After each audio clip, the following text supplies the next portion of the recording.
Hey guys, it's Tim, and this is Wrestling Unlimited. So last night, the WWE documentary, which we'll get into why I call it that here in a moment, Mr. McMahon, did drop on Netflix. Now, the documentary itself is 6 episodes long, and they go into a lot of different topics. As I read the episode list here, episode 1 is called Junior, and I'll get into what each episode's mainly about here in a moment. Episode 2 is called Heat. Episode 3 is Screwjob. Episode 4 is Attitude. Episode 5, Family Business. And episode 6, The Finish. Now, the reason I called it a WWE documentary of sorts and not a Vince McMahon documentary, because in my opinion, yes, the documentary centers around Vince McMahon and his story, but it is also a great history lesson of the world of professional wrestling from the early 80s to, I can't say really now, but like 2003, 4, 5 maybe. Because this documentary really goes into, WrestleMania 1, 2, 3, 6, and 7, talking about the Attitude Era, the Screwjob, WCW. And it's to me, they did a really good job as far as telling the history of pro wrestling and the boom. The 80s boom, the lull period, the 90s boom, the lull period, and then it kind of coming back now. And how Vince factors into all of that. So yes, the documentary, in my opinion, how do I frame this? So yes, the documentary is called Mr. McMahon, and it is supposed to be a Vince McMahon documentary, but in a way, to me, and maybe I am just looking at this a different way because I already basically know all of this, it is more of a than maybe episode 5, and there's still a lot of WWE stuff in episode 5, Family Business. Other than that, the rest of this is just a really big pro wrestling history lesson, learning the origins of pro wrestling under Vince McMahon is basically what this is. Yes, there is a lot of this is Vince and this happened to him and this happened to him and this happened to him, but there, I feel like, again, and I'm getting redundant here, more of the story of, and how do I frame this? I guess I'll just say it, WWE, than of Vince himself. I mean, and I'm going to pull up a quote here from the documentary, because Vince basically starts it off by saying, I ain't going to tell you everything. Vince opens this up, and I don't actually have the quote written down, but Vince basically opens this up and is like, I'm not going to tell you guys everything. That would make it more interesting, but I'll give you enough to make it interesting enough. But as far as the episodes do go, the first episode is Junior. They go a little bit into Vince's upbringing, where he didn't know his dad till he was 12 years old. He grew up in a trailer park in North Carolina. His stepfather abused him and beat him every day. And in later episodes, I want to say it's episode 5, they do slightly touch on Vince in the past, stating that he was also sexually abused by his mother. That is very slightly, briefly mentioned. But basically, episode 1, Junior, is all about Vince meeting his father, his origin, sort of, for maybe the first 10, 15 minutes. And each episode is roughly 45 minutes to a little over an hour. But the first episode is Vince's origin. Well, actually, within the first 3 or 4 minutes, they do mention the Janelle Grant stuff, and then I'll tell you who Vince is. So they talk about Vince, his upbringing, meeting his father, and then getting into the business. Meeting Linda, buying the business. No one thought he was going to do it. He actually used company money to buy the business. Basically, we all know the story. He told his dad, I'll pay you X amount of money. I'll do it in 3 to 4 installments. And if I don't make any of these payments on the specified days, you get the company back and you keep everything I've already paid you. Well, Vince and Linda then tell the story of, we got investors to make those first initial payments, but then because it was now our company per se, we were then taking the profits we were making that they would have been just making and using those to make our final payments. So Vince not taking a profit at first to then turn it around to buy the business. Smart move there. They then go in to talk about WrestleMania 1 and how if, WrestleMania 1 didn't work out, then they would have lost everything. And Shane talks about how my dad always talked about when it comes to finances, it'll work out. Things will be fine. It'll go. And he never really knew exactly how bad it was or could have been from WrestleMania 1. And then talk about WrestleMania 2 not being as much of a success because, it was in 3 different locations, but then how WrestleMania 3 was a whopping success. And Dave Meltzer is really funny talking WrestleMania 3, I will say. Dave Meltzer's all over this thing, to be honest. But they're over here saying 93,000 people. And then like Vince says 93,000. I think Pritchard gives the actual number, 93,000, da-da-da-da-da-da. Hogan says 93,000. And then Dave just goes, yeah, so it's really like 78,000 that were in the building. And Dave goes, they say Andre's never lost before. Andre had lost before. They say Andre's never been slammed before. Andre been slammed like 25 times before. And they literally show footage of Hogan slamming Andre at a live event before WrestleMania 3, like before probably even WrestleMania 1. And then he goes, and 93,000 people. He's like, I was actually told it's more like 78,000 people that were actually sitting there in the building. And so they go through, they talk about all of this. They talk about the rise of Hulkamania. Then Hulk kind of like dipping and wanting to work less, and then him leaving and them transitioning to Warrior. Warrior then not really panning out. Then them doing this stuff with WrestleMania in LA where they did the Iraqi sympathizer stuff with old Sergeant Slaughter and how that didn't work out. And Vince did say, I learned a lesson on that one. Sometimes you can't use all real world things as a storyline because that just didn't no-go. Then we get into episode 2, Heat.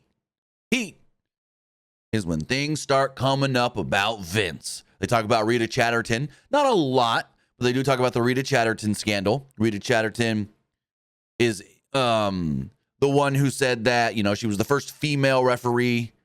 And Vince said, you want to keep your job? You want $1 million pay year or whatever? You got to satisfy me sexually. And so she did the thing where years later, she sued the company for sexual harassment and all that and went on Geraldo, and everyone just made her out to seem like the bad guy. Like she was making stuff up. And Vince literally never denies any of it and just goes, by the time she brought it all up, statute of limitation, it didn't matter anyways. Vince never denies it. Never denies the Rita Chatterton stuff. So that's interesting. And then go into the steroid trial. And we get like half of the steroid trial in this episode, where it's basically to talk about Dr. Zahorian. And then there's actually something huge in this part of the story that they leave out. So the Dr. Zahorian thing is where Dr. Zahorian, I want to say, was in Pennsylvania, I mean, not just Philadelphia, but Pennsylvania. They appointed Zahorian as the ringside physician for pro wrestling. So he was at the wrestling shows backstage, and he would get close to the wrestlers and give them things, pills and steroids and stuff, and he would prescribe them. Well, once steroids became illegal, Zahorian got in trouble. What they don't talk about here, because what happened was Vince then gets in trouble because they state that he brought in Zahorian. He paid Zahorian to be there and then used Zahorian and Zahorian's connections with Zahorian to distribute steroids to the locker room. They tried to make it seem like Vince was encouraging people to use steroids in the WWF, which is not the case at all. And there's all these different guys, like Tony Atlas is like, I was using steroids before I even knew Vince. Vince never told anybody to use steroids. Meltzer even says it. Vince never told anybody that he knows of to use steroids. Would he encourage somebody, you need to work out and get a little bigger? Sure. And if someone would ask, would steroids help with that? He would never say no. But the one thing that they're missing here is when Zahorian was first about to get in trouble with the feds for prescribing steroids after steroids were illegal, somebody tipped off Linda McMahon and said, hey, cut all ties with Zahorian or you guys are going to be in trouble as well. Because if they didn't, Vince was then going to bring Zahorian in, and this is per se, as like, I don't want to say personal doctor for the company, but he was going to then bring him in. And that would have then made Vince look bad. Like Vince was bringing in this guy that is known to be a steroid distributor for his guys. So what is missing in this documentary here, which is a big part of this story, is Linda getting tipped off and telling Vince, cut ties with Zahorian now. So they go into the steroid trial. They talk about the first parts of the steroid trial and everything. And then we go into the next episode, Screwjob, that starts with the back half of the steroid trial. Vince not guilty and winning the trial. And everyone's saying it should have never gone to trial, which it shouldn't because they didn't have enough evidence. They talk about Hogan being the big witness that the government thought was going to put the nail in the coffin for Vince. And apparently, they told Hogan, you testify or we're going to put you in jail. Hogan said something like he could have gone to jail for like 17 years. So Hogan agrees to testify, but doesn't ever tell them what he's going to say on the stand. And he's totally in Vince's corner. Vince never told us to do steroids. Vince never this, Vince never that. And also, I think it's in the Heat episode. I forgot to mention this. They talk about Hogan going on Arsenio and being asked, you use steroids? And Vince telling him, hey, tell the truth. Don't lie. And Hogan lying and saying, I've only used them like 2 or 3 times. Then they show clips from a bunch of guys going, oh, I stuck Terry all the time. I shot Hulk up all the time. I shot Hulk up multiple times. And Hogan says, if I ever learned one thing from my career, it was that moment from Vince. I should have listened to Vince and just told the truth on Arsenio. Go back to the Screwjob episode. We got the Screwjob episode where they talk about the formation of Nitro. You know, WCW is coming up, but they're not really competition. They do the story of, oh, Eric, how can we compete with the WWF? And Eric's like, well, they're primetime Monday nights. We're on Saturdays at 6:05. And that's, you know, the infamous line that Eric Bischoff has told for years now. Give Eric 2 hours on Mondays, TNT. And then that's when Nitro was started. They talk about, you know, all the guys leaving to go over to the WCW and the stuff with Lex Luger and then Hall and Nash. And then they ask Vince, you know, what were you thinking through all this? And he was like, oh, it was big billionaire Ted trying to put us out of business, stealing our talent because he can pay him more. And they go, ain't that what you did in the 80s? The territories? And Vince's thing is, it's not the same. It's not the same at all. Because he's got unlimited money and we're a family-run business. And I'm like, oh, okay there, Vince McMahon. So talking about, you know, Vince is over here saying Ted was trying to kill our business and he was doing things. And they basically call Vince a hypocrite. And Vince is like, does it sound hypocritical? Maybe, but it ain't the same. They then talk about, you know, the curtain call. Hall and Nash and this and that. And they actually tell a story of that day at Madison Square Garden. Shawn goes to Vince and says, can we do something with Scott and Kev? Just something at the end of the show. They're leaving. Can I do something? And Vince is like, this means a lot to you, I can tell. And Shawn tells him yes. And so he goes, okay, if it means a lot to you, it means a lot to me. But Shawn never told Vince what he was going to do. And so that's when the infamous curtain call happens. They get in the ring. It's him, Triple H, Kevin Nash, and Scott Hall. And they hug it out, this and that. And the whole story goes to, they killed kayfabe. They killed kayfabe. Kayfabe's dead. And blah, blah, blah, blah, blah. Well, Triple H throws a little shade here. Maybe. I don't know. Because he goes, you know, we had this thing called The Click that fans knew about, even though they weren't supposed to know about because it was never on TV. It was Kevin Nash, Scott Hall, Shawn Michaels, and myself. Forgets the other Sean Waltman. Anyways, they talk about The Click and the curtain call and how somebody needed to be reprimanded for it. Not Kevin, not Scott because they're leaving, not Shawn because he's the champion. So Triple H. He said Vince told him, you're going to have to learn how to eat crow for a little while. And he ends up now winning the King of the Ring. So then they go into Hall and Nash going to WCW, starting the NWO, Hogan turning heel. And then they ask Vince, you regret never turning Hogan heel? You see how well that did in WCW? He goes, no, never. The plan was always Hulk Hogan's going to be the greatest babyface hero ever. And they start talking about how it was just gold with the NWO and all the money they were making and this and that and so forth. And then they get into the Montreal screw job. And they tell that whole story that we've heard a million times. And Vince has got his side of the story. Bret has got his side of the story. They tell the story of Bret got screwed in the ring. They then cut to Bruce. And Bruce is like, I didn't know what was going on. I was yelling in the headset, why'd you ring the bell? And then they show the part where Bret spits in Vince's face. He breaks all the monitors. He does the WCW in the ring. And then they go backstage. And Vince is like, I knew I was going to get punched. I knew Brett was going to want to punch me. So I go into the locker room, hands down, and just let him punch me. And Brett goes, so I know everyone's going to say I got a free shot, but that's not how it happened. We actually tied up like a real wrestling match. And I knew I needed to get a shot in, so I laid in an uppercut. And then Vince comes back and goes, I got hit in the face, black eye, probably got a concussion, and I was seeing stars. And you've got, I think it's Brett's sister yelling at Triple H, you didn't know? Triple H's like, I didn't know. And he goes, Vince told me and Sean, lie. Lie to anybody that asked, that we had no clue this was going to happen. And I'm like, oh, okay, at least you're truthful about that. And Brett's sister, I think it's his sister, is like, you know, God's watching and your day's going to come. Your day's going to come. You can't treat people like this. And then Undertaker was like, I don't know how the punch got thrown, but it connected.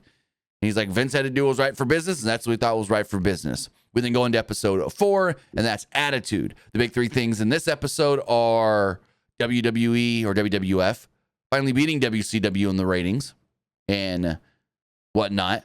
The rise of Stone Cold Steve Austin, the rise of The Rock, and the death of Owen Hart.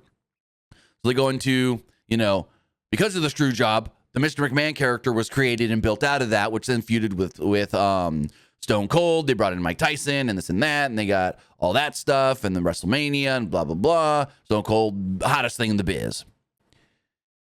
And then they start talking about The Rock and the Nation and this and that. And this episode, to me, kind of just scooted on by. And it was like, maybe because I know so much about the Attitude Era that it was just like I learned nothing here.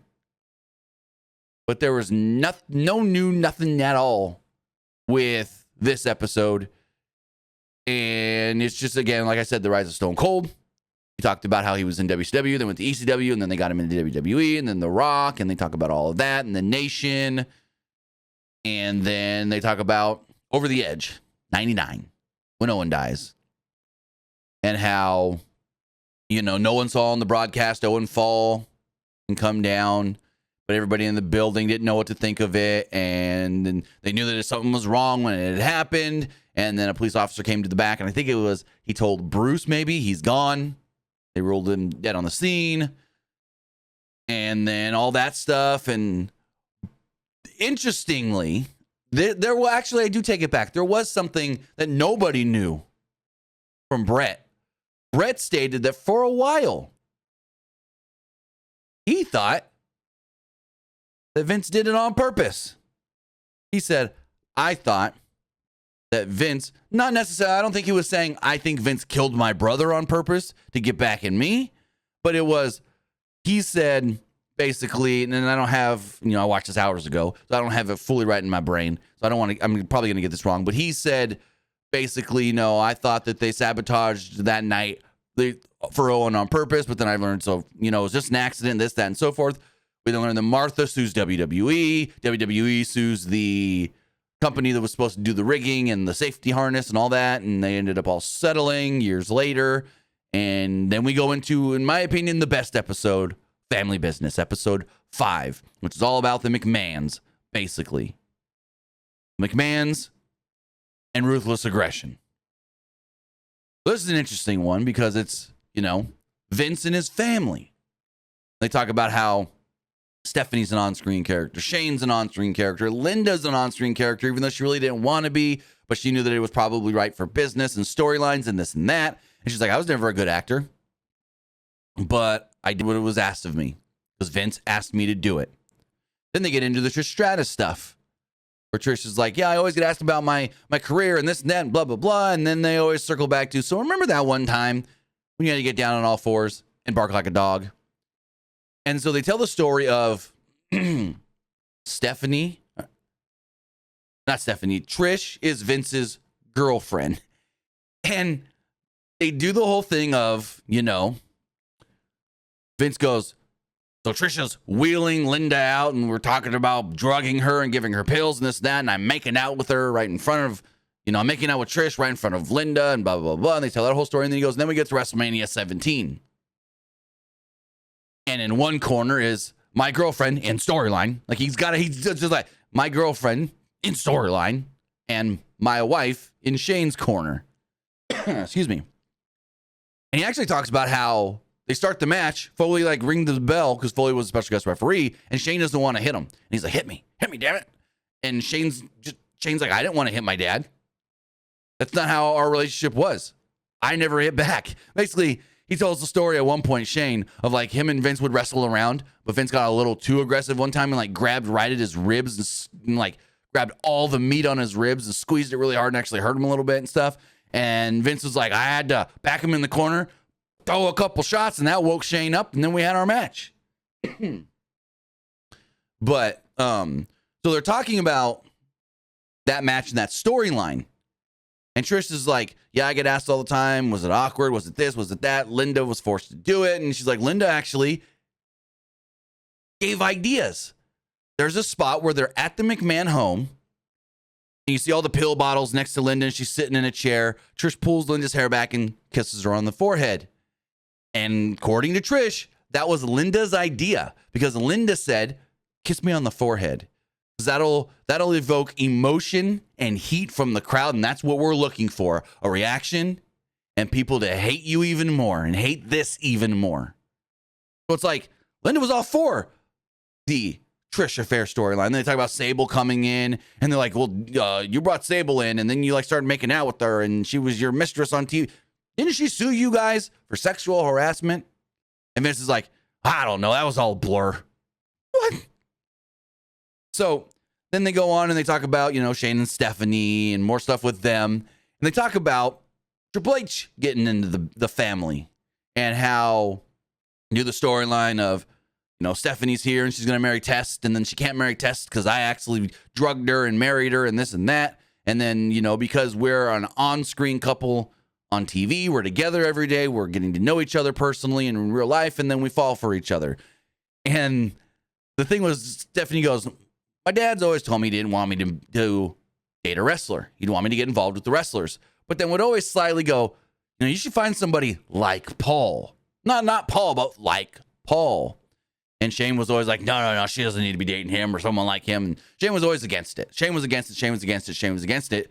But like subtly, Vince wanted Stephanie to eventually marry Triple H.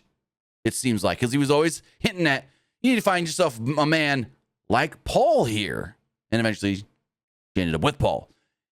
And so they tell the story of they're getting ready to get married, and like 6 days before their wedding, Vince books he and Stephanie in a street fight, and Linda's like, if anything happens to my daughter before her wedding, she's got a black eye or a broken ankle, I'm leaving you, Vince. Stephanie was fine for the wedding. Triple H then tells the story of, we're planning the wedding, and Vince is giving all these ideas, and then gets mad when Stephanie says she can't do the wedding, or they can't do the wedding, she won't do the wedding on pay-per-view. He's like, Vince literally called her selfish. He said, you're selfish for not wanting to have your real life wedding, not a kayfabe storyline wedding, your real wedding live on pay-per-view. He called his daughter selfish. And then they asked Stephanie, were there any things your dad asked you to do that you were uncomfortable with and had to say no? And she's just like, well, there's a couple things I really just would not like to say it here. And then they cut to Vince, and Vince goes, there's that one time when I suggested maybe I was the father of her child, or Shane could be the father of her child. He just confirms it. Then they get into the Shane stuff. And Shane's relationship with Vince mirroring some of the things they talked about with Vince and his father, Vince Sr., always wanting Vince's approval. Shane, that is. Vince always wanting his dad's approval. Eventually, finally getting his dad to tell him, I'm proud of you. Vince finally telling Shane, I'm proud of you. And they tell the story of Shane wanting Vince to buy the UFC because they got approached when the UFC was getting sold before Zuffa bought it. And how Vince was like, no, that's not what I want. We're an entertainment company. We're not a sports company. We don't need anything like that and this and that. They talk about the XFL in this one and this and that. They talk about Shane coming back and doing all that stuff. And finally at WrestleMania 32, Vince telling Shane, I'm proud of you. And he goes, I probably didn't say it enough, but I'm proud of Shane. And I've always been proud of Shane and everything he's done. And then Paul Heyman tells the story. He said, Shane pitched something to Vince creatively. He wouldn't say what this was or when this was. We see old footage of the two kind of arguing and not like on the same page. So we don't know when this story is taking place. But he says, Shane pitches something creatively to Vince, and Vince just tells him, not while I'm alive, not in my lifetime.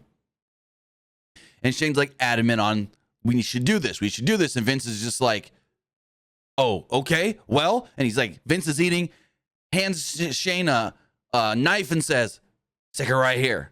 Stick it right here. If you're man enough, you'll do it. Basically, he told Shane, kill me to get what you want. He's like, or buy me out. Just like I did to my father. It was either that or I had to get rid of my father because he wasn't doing what I wanted. So it's basically like Sopranos, Vince saying, hey, I bought my dad out because I wanted to take over and I wanted my ideas to be heard. Maybe I would have had to take my dad out instead of buy my dad out. And that's what he tells Shane to do. Buy me out or kill me. If you think what you want is right. And then they talk about how Shane always wanted to take over the company, but instead Stephanie got the company because they think that Shane was, some of the wrestlers even say this, Shane was too nice. Shane was too nice to be the boss in pro wrestling. Stephanie, everyone knows you can't mess with Stephanie. Stephanie is Vince. And so then we finally get to the, we get through all of that, and they kind of hint on a couple of different story beats in here and there. They talk about John Cena and his rise and how he was about to be fired, and then the rap thing comes and all of that, ruthless aggression, and then we get into the final episode, the finish. Starts off with the Battle of the Billionaires, and they go through that storyline, and they talk about Chris Benoit. And they go through the Chris Benoit tragedy. They go through the whole thing of Vince fakes his death. They make it seem like it's real, even though most people know it's not real. But then the next week, they have to kibosh all of that because Benoit died. They talk about how they do the tribute episode to Benoit, but as that episode's airing, they're learning, well, maybe not be doing a tribute episode. Benoit killed his family and himself. So they go through that, and they talk about how they implement the drug policy, and now, no steroids, no this, no that, and CTE, and Chris Nowinski's here talking, and Stone Cold just goes, yeah, I've never been a believer of that CTE stuff. And I'm like, whoa. Basically, Stone Cold's over saying CTE ain't real. But then Vince is like, hey, you want to say all this stuff about pro wrestling and wrestlers and their brains and this and that? Prove it to me. Show me the facts. And Chris Nowinski does all that, and he shows it to Vince and proves it to Vince. And basically, they get to the narrative of, we don't know if Vince believed what we were telling him or if he believed that agreeing with us was best for business. And so they talk about how they outlawed unprotected chair shots to the head and pile drivers and this and that and so forth. Then they get to the Janelle Grant stuff. They talk to a couple of the writers from the Washington Journal that broke those first couple of stories of the allegations and then the lawsuit. And they state that they were supposed to do a couple more interviews with Vince. And I'm going to get to the interview stuff because this is interesting here in a moment. But after the first allegations happened, Vince canceled all post interviews. Never did another interview with the crew. So the one thing that I've been seeing talking about these interviews and the timeline is people on social media going, how can all these people still say all this great stuff about Vince? And there's like a whole segment in the final episode of Vince was a father to me. Vince was like a father to me. Vince was like a second father to me. Vince was a father figure to me. And so people start on social media this morning shitting on all these wrestlers saying, how can you still say these things about Vince from what we know? But that means that these people saying that were not paying enough attention because they were very careful into telling us, especially towards the end of the documentary. The John Cena interviews were done in 2011 or 2021. The Undertaker interview was 2022. The Trish interview was, I think, 2022. The Stone Cold interview was, I think, 2021, 2022. And they're telling us all of these interviews with the wrestlers, Booker T and Tony Atlas, and all done before the first allegations. The only interviews that they air in this documentary that were after the first allegations was one with Bruce Pritchard and one with Dave Meltzer. And I know the Bruce one was before the lawsuit or the day of the lawsuit. I think it's right before the lawsuit, 2 days before the lawsuit, now that I'm remembering. 2 days before the lawsuit came public. And the Dave one, it just says January 2024. So we don't know if that's the end of January when the lawsuit was then filed or early January. But those are the only two interviews that they air in this documentary or docuseries, whatever you want to call it, that are after the first allegations. Vince is, resigning the first time, coming back. And that's the other thing. No one's really talking about that other than Dave and Bruce Pritchard, Dave Meltzer, Bruce Pritchard, of, yeah, Vince came back, this and that. And I think there's one other writer, not a wrestling writer, but he's like a more of a sports writer that they interview kind of that says something about Vince coming back. I can be wrong on that one. And so Bruce, they're interviewing him at the headquarters, and he's like, yeah, I've seen the first couple episodes of this, and what are you guys doing here? It's a hit piece on Vince, which they're actually not, which leads me to believe that they got fully re-edited or something. Because this was January, the end of January 2024, and Bruce is just like, yeah, what is this going to be? I saw the first couple episodes, and it's a complete just hash job. Just a hit piece on Vince. And it's not what we signed it for. Something like that is what he says. And then Dave's over here going, Vince came back. And Vince left and came back, and everybody expected that. Vince wasn't going to be gone forever, probably not. And they never talked to anybody, though, after Vince is gone.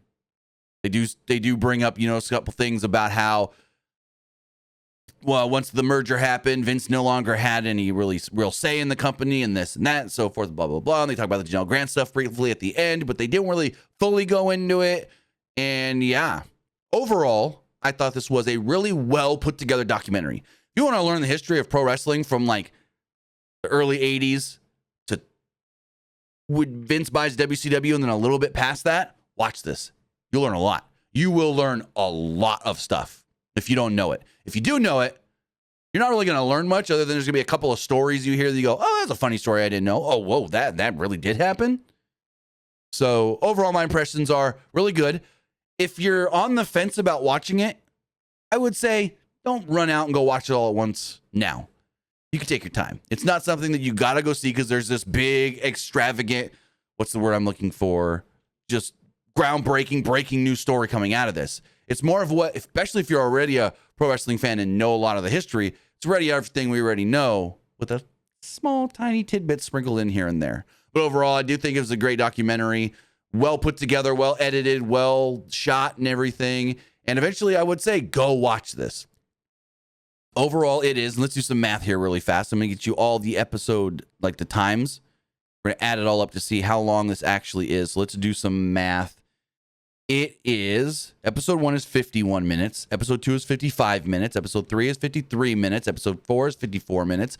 Episode 5 is 64 minutes. And episode 6 is 65 minutes. That is a total of 342 minutes. You divide that by 60 per hour. It's almost 6 hours, 5.7 hours to watch the whole thing. And most of it flies by, especially like episode 4, the Attitude episode, does not feel like almost an hour. It flies by. So my recommendation here is go watch it. Maybe you don't have to watch it all at once because that is a big chunk to watch, 5.7 hours. But over a weekend, yeah, go watch it. It's a good watch. I recommend it. So we'll see what other news comes out of this. I don't know if anything really more is going to come out of it, but if we do hear anything further pertaining to this Mr. McMahon documentary on Netflix that I feel is more of a big pro wrestling history piece than just a Vince McMahon documentary, it's basically a pro wrestling history piece with Vince at the center. We thought it was going to be more personal stuff about Vince, in my opinion. I did, at least. But no, you just learned about the history of pro wrestling and the WWF from the early 80s, like 2005, 2006. So again, I highly recommend it, especially if you are a wrestling fan, or if you're someone that wants to learn more about wrestling, or someone that likes wrestling but doesn't know everything. You'll learn some stuff. So go check it out. It's on Netflix right now. We'll see what more comes of it. Have a good one, guys.